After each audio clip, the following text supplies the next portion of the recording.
On your Thursday episode of Locked On Raptors, the Toronto Raptors fall to the LA Clippers 108-100, and the big glaring question screaming at everybody in the face is, will the Raptors ever learn how to hit a freaking shot? We will examine that question, look at Fred VanVleet's glorious tirade against Ben Taylor, and so much more with Jamar Hinds of Raptors Republic on today's episode of Locked On Raptors. Thanks so much for hanging. You are Locked On Raptors, your daily Toronto Raptors podcast, part of the Locked On Podcast Network, your team every day. Hey, what's going on? Welcome to episode number 1356 of Locked On Raptors for Thursday, March the 9th. I'm your host, Sean Woodley. I've been covering the Toronto Raptors now for 9 seasons on various platforms. You can find all of my work over on Twitter at Woodley Sean. You can follow, subscribe to, rate, and review the podcast for free on your favorite podcast apps. And of course, we are on YouTube. We are 17 subscribers away from 3,000 over on the tube. I would love that round number. My brain likes round numbers. Please join the chorus of folks who have already subscribed if you have not yet. Takes no time at all. It's free to do. You could probably just link it with your Google account and you're all set up. If you need to set up a YouTube account, it'd be much appreciated if you did that and help to continue growing the little Locked On Raptors YouTube family we got over there on YouTube. Hello, video friends. Today's show, we're digging into the Toronto Raptors, a 108-100 loss to the LA Clippers in, really disappointing fashion. The game started off really promisingly. The Raptors were turning the Clippers over like crazy. Russell Westbrook was doing, modern day Russell Westbrook things, and it seemed like the Raptors might have the juice to win this one. As it turns out, their offense is in a bad kind of way. We will dig into that, talk about Ben Taylor, Fred VanVleet's bane of existence. We'll get into the good, the bad, and the We'll do it all with our pal Jamar Hinds of Raptors Republic. Jamar, how the hell are you, man? I'm doing pretty good. Better than the Raptors offense, I bet. It's not a pretty sight these days, as they've had their moments, obviously, against the Nuggets. They certainly were able to score and looked pretty good, but against a Clippers team that is pretty switch heavy, has a big imposing rim protector in Ivica Zubac, and has the giant palms and arms of Kawhi Leonard mucking everything up, it got a little tricky for the Raptors in this one. They go 24 of 64 from two-point range in this game, Jamar. They get 25 more shots up than the Clippers do, and they cannot pull it out. Nonetheless, they get killed in the free throw battle. We'll probably talk about that in the next segment a little bit. Mostly we're just going to, bask in the glow of Fred VanVleet's amazing press conference, but we'll probably examine the free throw disparity and all that. But Jamar, the offense, obviously an issue against the Clippers. It's been an issue now pretty much since the arrival of Jakob Poeltl, and I think a big part of it is the lack of space. They can't really afford their good three-point shooters to not have good three-point shooting nights. They got a 1 of 5 from Gary Trent Jr. last night and just not enough volume elsewhere. They actually shot pretty well as a team, 41%, but the two-point battle, they just got smushed, and there's maybe some burgeoning trends here that should be concerning to some folks, or maybe not. What do you think about the Raptors offense right now? Are you concerned about the way things have looked since Jakob Poeltl arrived? Since that time in the last 11 games, they are 21st in offense with a 111 net rate or offensive rating. They're actually a negative net rating team since Jakob Poeltl arrived. You have, I think, that Cavs game kind of muddies things because it was such a blowout. But, Jamar, level of concern about the Toronto Raptors offense after a night where they were literally, it seemed, 1 minute stretch of hitting a few shots in a row away from running away from this game at any point. I've been concerned with the Raptors offense since last season, honestly. And Jakob has brought some new wrinkles to the offense where you could put him in the high post and he can find cutters, and he's been a great pick and roll threat with Fred or Scottie or Pascal. He's added new elements to the offense. To be honest, I was surprised about those numbers you told me a little bit because of those wrinkles. And I know there was a little bit of a stretch before the All-Star break where they were missing Fred, so that didn't help the offensive numbers either. But still, I didn't expect them to have a negative net rating since Jakob arrived, because it seemed like for the most part everything was good with his, like he was helping things with his arrival. Mm-hmm. And yeah, it's funny that we're talking about the offense on a night where the Raptors shot over 40% from three, because that's normally been the big issue where they can't knock down threes. OG Anunoby in particular, his 3-point shot seems to be back because he had struggled a little bit after the wrist, coming back from the wrist injury, but he made 3 threes against Denver, and then we went 4 for 7 yesterday. But it's, first of all, the spacing doesn't help with going with the big lineup, and you're basically putting Scottie at the 2 guard, who a shooting guard they can't really shoot yet. That never helps. So and basically this game was a microcosm of a lot of this season, where the Raptors have a style they want to play. You talked about forcing the turnovers early. They forced 7 turnovers in the first quarter. They got out in transition. They had 10 more shots in the first quarter alone. I think it was 23-13. So when they're able to play that way, that's cool. But once teams figured things out, as the Clippers turnover rate went way down as the game went on, then it's like you get these mucky, ugly half court offense possessions where it almost looks like they're forcing shots. Some transition opportunities after that even weren't great. And I think Pascal's hit kind of a little bit of a wall again on the road, another road trip where he hasn't been his best. And yeah, overall, it's clunky. It's ugly. It's ugly to watch, and we had that on display for ESPN this time, so everybody got to see it. Always great when that happens. Yeah, that's why we don't have a lot of national TV games. But yeah, it's ugly sometimes, man. If they're not forcing turnovers and getting out in transition, and that's always been my problem. Like, that can't be your main source of offensive surges.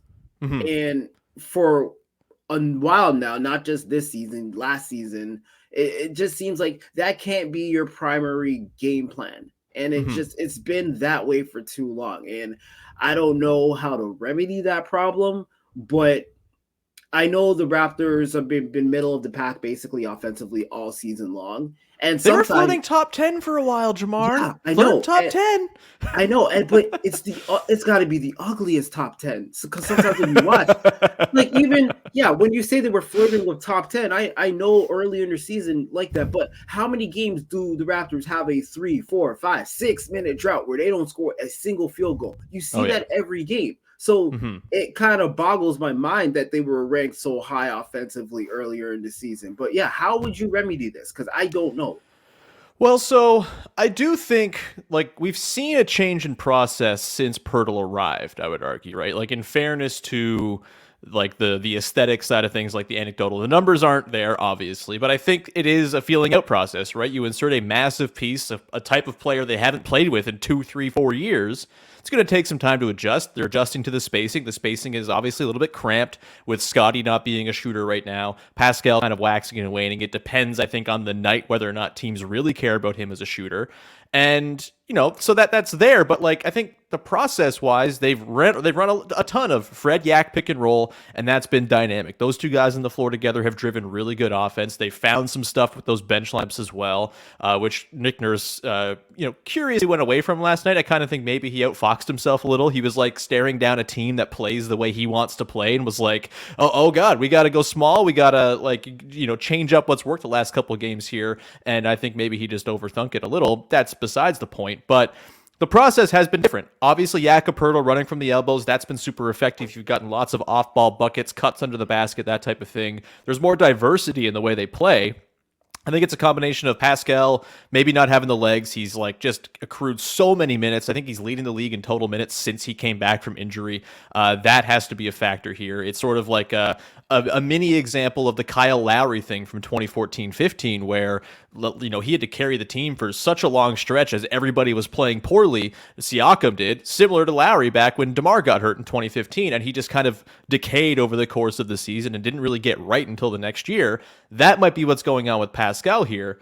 But I do think part of this is just matchup against the Clippers in particular. They switch a ton. They, because you don't have to have, for example, Kawhi was guarding Pascal more often than not last night. And anytime Pascal's off the ball, you can kind of cheat off him a little bit because you're not super concerned about him ruining you from three, the same way you're worried about, say, a Yak and Yak and Fred pick and roll killing you the way it has over the last couple weeks here. And so Kawhi just blew up so many of those Yak those Yak Fred pick and roll actions. It completely nuked them with his hands, his arms getting in there.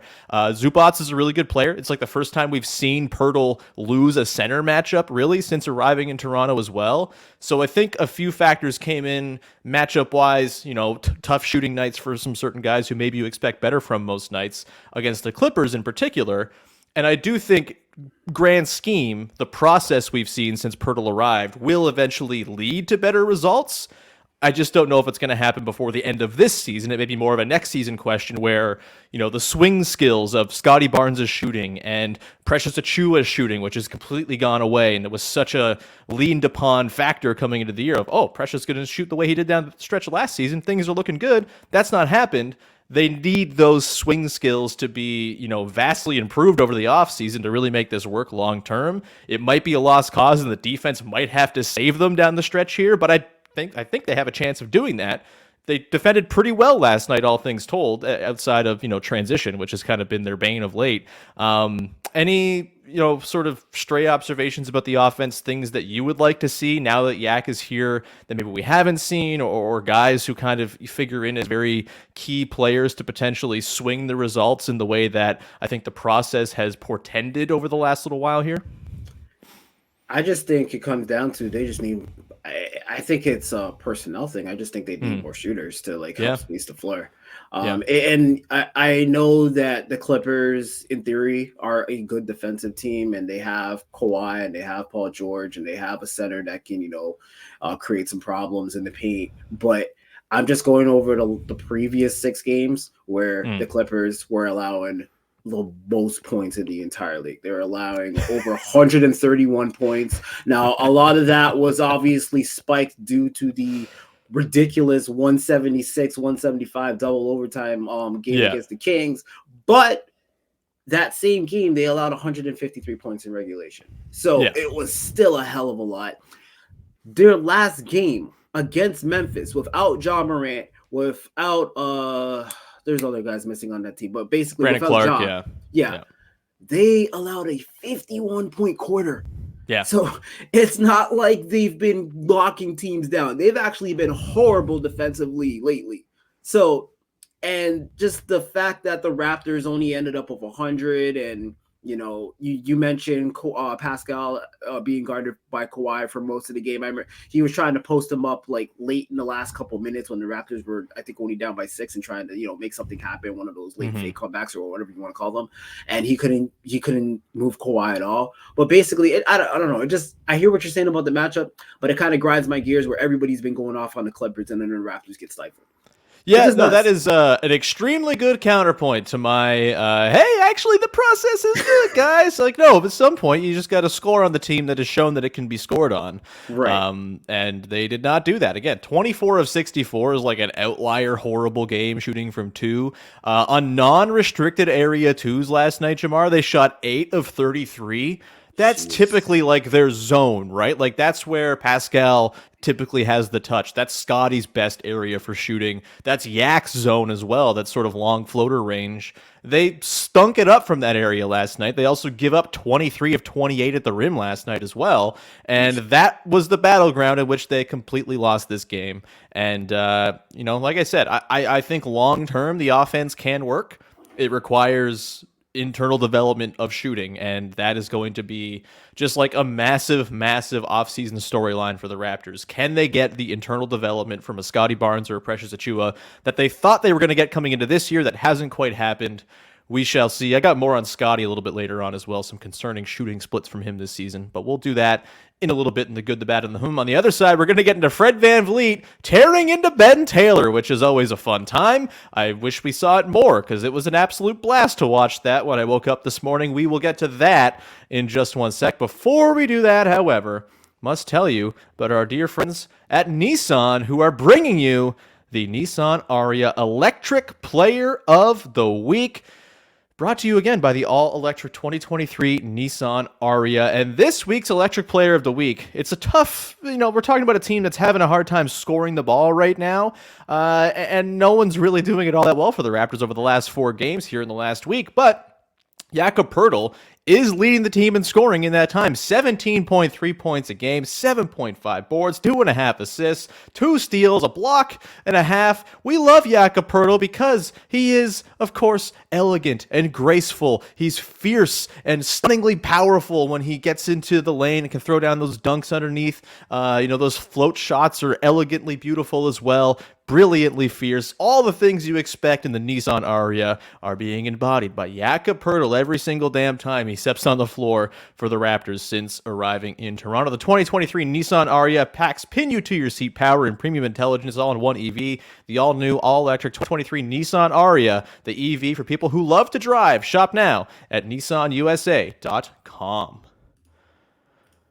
We continue on here with your first listen of the day. Jamar Hinds has his finger raised. Checking the wind there, Jamar? That Jakob tie into the ad just cracked me up. That's all. Go on, continue. I'm a professional, Jamar. I don't know what to say. Let's dive on into Fred VanVleet, shall we? Who had some things to say about the officiating last night. I'm not going to play the whole clip. You've probably seen it already, and I don't want to have to do all that editing to get all the swears out, but essentially some passages, if you will, from Fred VanVleet's postgame. Of course, he got a tech in the third from Ben Taylor, who has been a ref who, shouts to Scott Foster, of course, the OG, but Ben Taylor has come around and been kind of a nemesis for the Raptors this year. Doesn't seem like him and Nick Nurse get along at all. You can kind of see the animus when those two just are in the vicinity of one another. Nick seems to not have much time for the guy, and just anecdotally, he seems like kind of a, hey, look at me, I'm the referee type of referee, which never great. Fred VanVleet last night, quote, I don't mind, I'll take a fine, I don't really care. I thought Ben Taylor was effing terrible tonight. On most nights, out of the 3, there's 1 or 2 that F the game up. Let's see if there's other passages for him to get into here as well. I lost the page. There's a lot of it. It's like a minute-long clip of him laying into the officiating. I think the jurisdiction and the power trip that we've been on this year with some of our officials in the league is getting out of hand, and I'll take my fine for speaking on it. Most of the refs are trying hard. I like a lot of the refs. They're trying hard. They're pretty fair and communicate well. And then you got the other ones who just want to be dicks and just kind of F up the game, and no one's coming to see that. They come to see the players, and I think we're losing a little bit of the fabric of what the NBA is and was, and it's been disappointing this season. I said at the start of the season I was going to take a solemn no ref talk vow, but the Raptors is making it so we have to talk about the referees. I don't think the referees were the reason the Raptors lost this game last night. It should be said. They, again, shot 24 of 64 on twos. That is why they lost this game.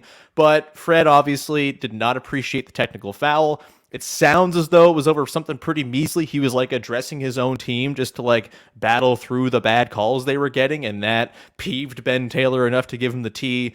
Thoughts on all of this, Jamar? You wrote the recap on it this morning for Raptors Republic. Do you have any sort of takeaways from the Fred VanVleet lambasting of Ben Taylor, Scott Foster, and the ref shows that have been going on around the league this season? I don't know if it's more this year than other years. I kind of just think refs are always bad, and there's always going to be a few who want to be the star of the show. But what were your impressions of Fred very much costing himself some money? Hopefully not games, but certainly some money last night.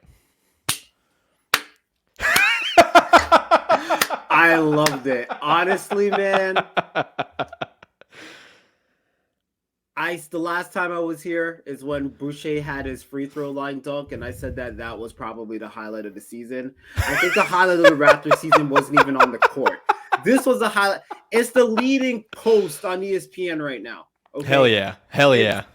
And Fred is saying a lot of what a lot of I don't know why I'm saying a lot so much, but Fred is basically saying what many other players have wanted to say for a while. Of course. He's not. Everybody hates the refs. It's something everyone can agree on. The refs all stink. I don't want to say they all. Obviously, there's ones better than others, but of course, yeah, shouts to Billy Kennedy. We like Bill Kennedy, among others. Especially when he's making his He really gets up to make those calls on the Oh, mic. yeah. I just want to listen to a podcast his of Bill delivery. Kennedy doing announcements into the mic. It's just really all I want. But no, I agree that obviously this game, you could say something different for the Denver game, but this game wasn't like, I don't think that the refs really impacted this game for Fred to have that rant. It was more so a carryover from the Denver game, which ironically Fred said he was going to keep his money, but then 2 days later, forget that. But, he did a little look at the money. He talked to his financial advisor. They deemed it was okay. I can afford this. But yeah, there was obviously carryover from that game. And there was a free throw disparity. The Clippers shot, I think, 17 more free throws than the Raptors. But overall, I didn't think there was not like moments in this game where I'm like, wow, that was a horrible call. I don't think this game was terribly officiated. No. I don't even think the Raptors like did their usual complain to the refs incessantly thing either. They seemed like they kind of reined it in a little. Right. And that on the broadcast, I didn't see any replays or any looks where it's like Fred warranted that technical. So I do agree with him that was just simply BS, because even Matt Devlin and Evan Williams were all confused. Yeah. So when it comes to repercussions from the rant, obviously he's going to pay a hefty fine. I compare it. The only comparison I have off the top of my head, ironically, a game against the Raptors was when Shaq on live TV was like, the reason why David Stern is losing money is because, people pay good money to see these players play, and the refs try to take over the effing game. And then the reporter's like, Shaq, you're on live. He's like, I don't give a shit. So that he got a 1-game suspension for, but that was on the live broadcast as opposed to this was a post-game presser. Now Fred swore like about 15 times more than Shaq, but I see the NBA coming down hard fine-wise to stand behind their refs. If he were to get something as high as $100K, wouldn't surprise me. But I think he's going to avoid, hopefully, because this is a really bad time for a Fred suspension. But yeah, they badly need him on the floor. You can't afford to not have him. Yeah, but hopefully he avoids the suspension. But that was the most eloquently with profanity ripping of the refs I've seen in a long time. Like, we have, you've had OKC's coach, you had what's his name, Fizdale. They kind of both kind of did the take that for data type of thing. But it wasn't like this. I haven't seen a player go off like this in a while, and Fred just did not give a rat's ass anymore. And it was just beautiful to watch. There was just his raw thoughts, and that was it. And he did not care. And it's very rare where you get to see something like that. So that is my Raptor highlight of the year. I don't care if it has nothing to do with anything on the court basketball-wise, like a basketball play. That's my highlight of the year. I was like, oh, wow. Yeah, has Fred VanVleet doomed the Raptors to, like, any time they play Ben Taylor for the rest of time getting the wrong side of the whistle? Maybe, but probably worth it because it was awesome. So just one thing. There's been a couple posts by Kritika and also Josh Lewenberg. Fred has 8 technicals, leads the team this season. 5 of them have been from Ben Taylor. So, I think it was 3 from Ben Taylor, 4 of the games in which he was officiated by Ben Taylor, which they've been officiated 6 times by Ben Taylor, as Kirtika pointed out. 4 of the 6. And 4 of the 6 he's received a tech, 3 from Taylor, 1 from another ref on the crew. So, yeah, not great. Seems to be maybe something there. It's a version of the Scott Foster, Chris Paul type thing without the record. I don't know the win-loss record in Ben Taylor Raptor games. That Pelicans game was ugly, and that technical where he got ejected was really weird, and that was an ugly game in itself. But I wonder what the win-loss record is in Ben Taylor games. Yeah. Can we also just stop ejecting players in general? Like, what are we doing? Like, we're adults here. If you sign up to be your ref knowing you're going to get screamed at for a living, it's an occupational hazard. Stop being so short with your fuse. And I don't know. It seems ridiculous to me that it's just like, let's toss these guys out because they said mean words. Wah! It's not even just that. It's the inconsistency where you'll see, Yeah. hell, a month ago, we saw Patrick Beverley pick up a freaking camera and take it to the refs. It's like, that's a foul. I mean, he got a tech. He didn't get ejected, though. Like, and I just go back to the Denver game where Scottie had no technicals, and then he's like, he like basically said that they're cheating, and he got ejected for that. And then you have dudes bringing a camera, pointing it, and they get no ejection. So the inconsistency is just crazy. Mm-hmm. I have to say, shout out to the referees union, which is very clearly a very strong union, which is always a good thing, because these refs just like don't seemingly have any way of getting admonished when they do things like this or when they very clearly screw things up. It's just like, oh, last 2-minute report, we'll move on to the next game. And again, I don't want to keep on talking about the refs. They didn't lose this game because of the refs. We have to talk about it because Fred's the biggest story in basketball this morning. But in general, like, shoot better and you'll probably have some better luck. That said, the Raptors in this game take 64 shots from 2-point range. A whole lot of them. Let me just check again the hard numbers. Not a lot of mid-rangers in this one. They shoot 53 shots from inside the paint. They only get 14 free throws. That feels... Again, it's not like a conspiracy, and I want to make that clear. Like, I don't think there's some like gambling-driven thing against the Raptors. I don't think there's some conspiracy against Canada. The Raptors literally won an NBA championship. Like the conspiracy against Canada thing is totally dead. But refs are just bad at their jobs a lot, and it manifests itself in ways that really usually comes at very inopportune times and makes you feel like your game has been sort of shifted or robbed from you, and that's a totally fair way to feel. As long as you're not going down the whole everyone's out to get the Raptors kind of thing. They don't discriminate. They're bad they're bad for everyone. They stink. Yeah. just one thing though. Louis Zatzman pointed this out. A very weird stat when you talk about especially the shot attempt disparity that the Raptors, because the Raptors took 25 more shots than the Clippers. They're actually 0-3 when they take 25 or more shots than their opponent this season. That's wild. I know. It's crazy. That's incredible. And let me see if I can, because I have it in my recap. Let me see if I can pull it up real quick. At the beginning here. Yeah, so it's the first time a team has gone winless in 3 such games since the Miami Heat in 2002-2003. That was the year where they were horrible. They got the 5th pick and they drafted Dwayne Wade in the draft. Yeah. Pretty impressive. Very impressive, I suppose. It's really hard to do that. Yeah, like they're really good at this one very specific thing that is bad, actually. But good for them, I suppose. We'll come back on the other side. Speaking of things that are good, we'll talk about a good thing, a bad thing, and a thing from the Raptors' loss to the Clippers.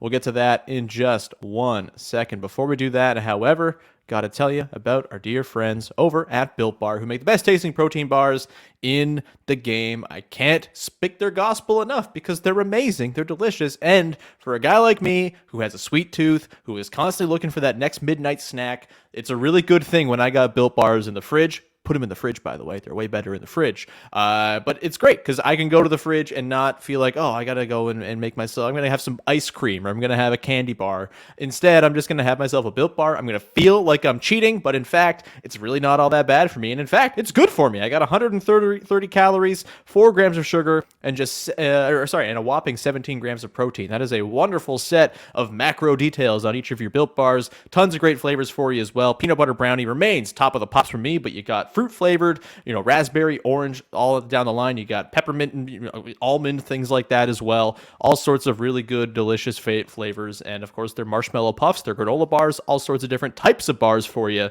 to have as well. And now you don't got to go and wait around for a box by ordering it on the website. You can, though. You can go to built.com, peruse their list of flavors, and then order yourself some. Or you can just go to Walmart, baby. Walk into Walmart, pick up a 4-box of your favorite flavor. You can also, if you're in the States, go to Sam's Club. We don't got Sam's Club here anymore in Canada, but you can go in the States, pick yourself up a 13-box at Sam's Club, and you will be laughing. Go get yourself some Built Bars. Do it.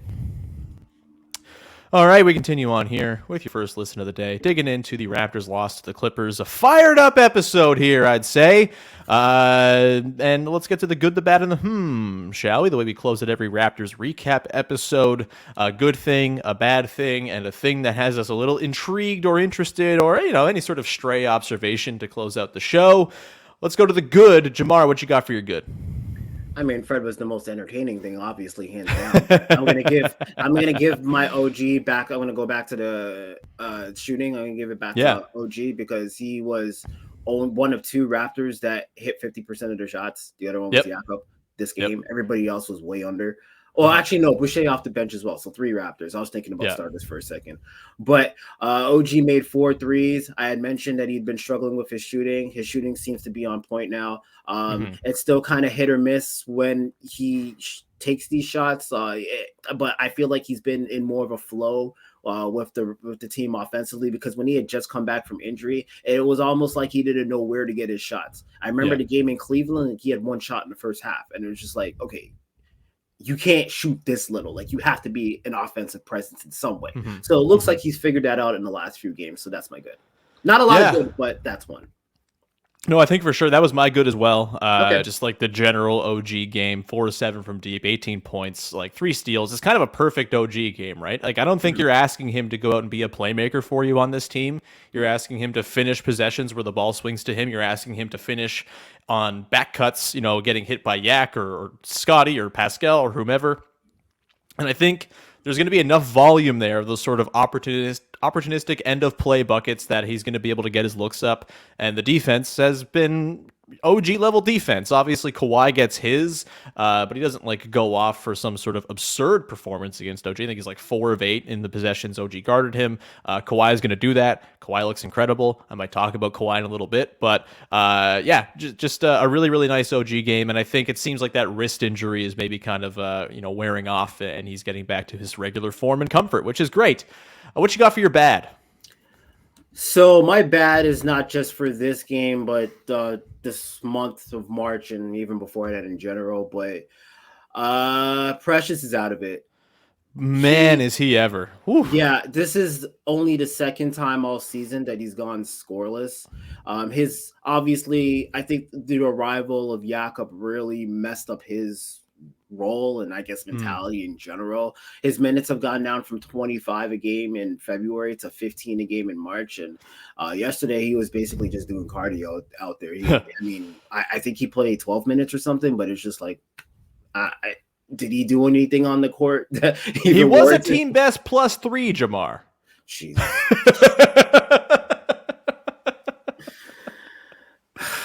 The plus minus stat really lies sometimes. Oh, it sure does. But the Pinocchio stat, if you will. He's in an absolute funk where it feels like I mentioned with OG not knowing what to do, when to do it, when he just came back. That's Precious right now, where it's just like, he comes off the bench, but it's kind of like, I don't even know what like the DJ Khaled thing. What does he even do? The extreme, he's as much as Jakob Poeltl is the king of knowing where to stand. Precious right now is not knowing where to stand at all. He's the jester of knowing where to stand. And look, it doesn't take a lot to justify having Precious on the floor because his defense is incredible. Like he can guard any player on the floor. He can guard capably. He's that fast, he's that mobile, he's that fluid with his defensive positioning, all of that. It doesn't take a lot to justify him being out there with just like a little tiny bit of offense, just a little wee bit, and he can't get there right now. The shooting, I mean, they're going to have to really, I think, reconstruct the jumper or whatever, just kind of try to figure out what's been lost from the end of last year to this year, because it looks so clean and pure last year. I'll never forget that pull-up 3 against Philly last year, where he just ran down the court. I'm like, are you kidding me? I haven't seen a play like that from Precious this season, unfortunately. But, I don't think there's ever been a single individual shot taken in a game that has done more PR for a player's reputation than that one pull-up 3 by Precious. And it certainly, I think, has led to maybe a bit of a disappointment this year on the offensive end for him as far as like performance versus expectations. But like, this was one of their bets coming into the season, right? It's the reason they didn't do a ton in the offseason. It was, we got internal development to happen here, and it stagnated with Precious on offense. Obviously, there have been good stretches for him this year where it's looked really great, and the defense, I think, is going to play no matter what. But at some point here, the shot's got to fall, and the three-pointers from him are going to be like a total necessity. It's just been completely lost. That is not good. My bad also on a young guy developmental track thing. And look, all this stuff could end up rosy and sunshine in a year or two or whatever. But Scottie Barnes, really off on his touch, especially from 2-point range this season. And, last night was a big example. Obviously, he kind of went sicko mode in the final few minutes, trying to salvage that game, getting every single offensive board, many of which off his own misses. But, he was doing his best to do the kind of bowling ball, let me get into the paint and then figure things out from there, kick out to guys, try to score myself, all of that. But he's just not finishing right now with anything resembling efficiency from 2-point range. Last year, he shot 54% from 2-point range. He's down now to 48.9%. Like, that's big. Like, you can't have that. And every single area of the 2-point range, he is down. He's down at the rim from 71% to 67%. From 3 to 10 feet, he's down from 50% to 43%. From 10 to 16 feet, he's down from 40% to 26%. 16 feet to 3-point range, down from 38% to 34%. His only area of the floor in which he's actually improved his shooting percentage this season is 3-point range, from 30.1 to 30.3. Oh my God.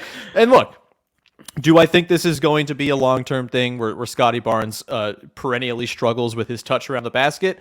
I don't think so. We've seen that he's got the touch in moments. We've seen that he can get to his looks basically whenever he wants in that sort of long, short mid-range, even regular mid-range.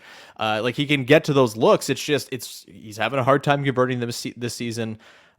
Obviously, it's got to come around. It's not just the 3-point shooting he has to improve with. It's just his overall offensive touch. Do you have any concerns long-term about this issue for Scottie? Obviously, I think you got to give him a little grace, just because he's been asked to do a lot of different things this season, playing a lot of different roles. And right now, exactly what I was about to say. There you go. Go off then, King.